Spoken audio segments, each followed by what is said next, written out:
Après David Bowie plus tôt dans l'année, c'est au tour de Prince de décéder. Et on parle d'opium dans cette histoire. A tout de suite.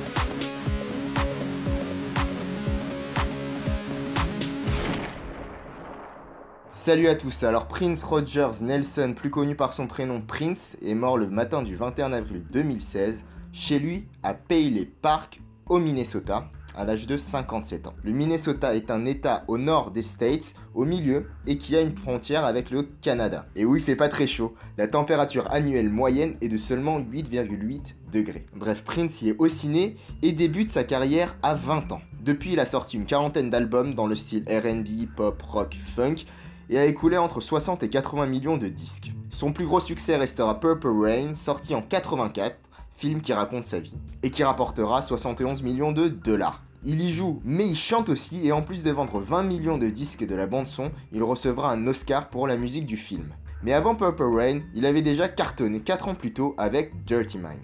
Deux titres de l'album, Head et Sister, feront particulièrement parler d'eux. Head parle donc de sexe, et les paroles sont plutôt explicites. Ça se traduit par « Tu m'as dit que j'étais juste une vierge et que j'étais en route vers mon mariage, mais t'es tellement un beau gosse que je vais te sucer jusqu'à que t'en peux plus, etc. etc. » Et Sister parle d'inceste frère-sœur. Là encore, les paroles sont plutôt choquantes. En gros, ma sœur n'a jamais aimé quelqu'un d'autre à part moi, elle a raison à ma sexualité, elle m'a montré où est-ce que je devais aller. Une fellation ne veut pas dire sucer, tout ce qu'il y a à dire c'est inceste. Il est interprète mais aussi compositeur et écrira par exemple la bande-son du Batman de Tim Burton et composera pour de nombreux autres artistes. Il est donc mort dans l'ascenseur de sa résidence de Paisley Park, et ouais, il avait un ascenseur chez lui mais pas que. Il y avait aussi un studio d'enregistrement, un de répétition et même un atelier de confection de ses costumes. Cette résidence, dont la construction a débuté en 1986, après le succès de Purple Rain, lui a permis d'être plus productif et d'avoir une autonomie artistique. Petit par la taille, il ne mesurait qu'1 m 60, mais il était grand par son aura et son charisme. Il a ainsi compté des centaines de conquêtes, parmi lesquelles Madonna, Carmen Electra et même Ophélie Winter.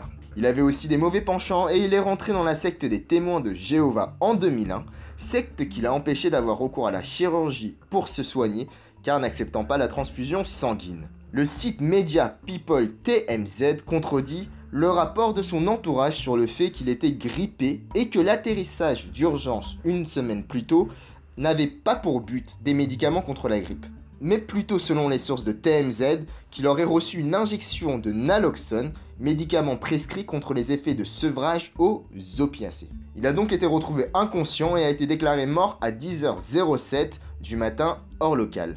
À l'heure actuelle, on ne connaît pas les causes directes, mais on se doute que peu importe la raison principale, son addiction à l'opium, si ça s'avère, n'a pas arrangé sa situation. Ça me rappelle la mort il y a 2 ans, en 2014, de Philip Seymour Hoffman. Rappelez-vous, il a joué dans Hunger Games, mais aussi Truman Capote dans le film éponyme en 2005. Et Seymour a également été retrouvé mort chez lui, dans sa baignoire, mais avec une seringue au bras, et la police a retrouvé de l'héros dans son appart.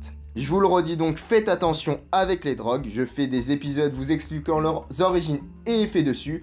La dernière en date est celle sur le LSD, mais c'est tout sauf de l'incitation. Vous pouvez par exemple regarder le 2e épisode de DMK où j'explique mon avis sur la drogue mais aussi le bonheur et l'inconscient. Enfin, vous pouvez aller voir ma dernière vidéo qui parle du rachat de Mixicom et qui explique donc pourquoi les grands youtubeurs Cyprien, Squeezie ou Norman sont devenus millionnaires et donc leur montage fiscal. On se retrouve très vite pour un nouvel épisode. N'hésitez pas à partager cette vidéo en hommage au grand chanteur et artiste qu'était Prince. Et n'oubliez pas que l'arme la plus dangereuse au monde est le savoir. Peace.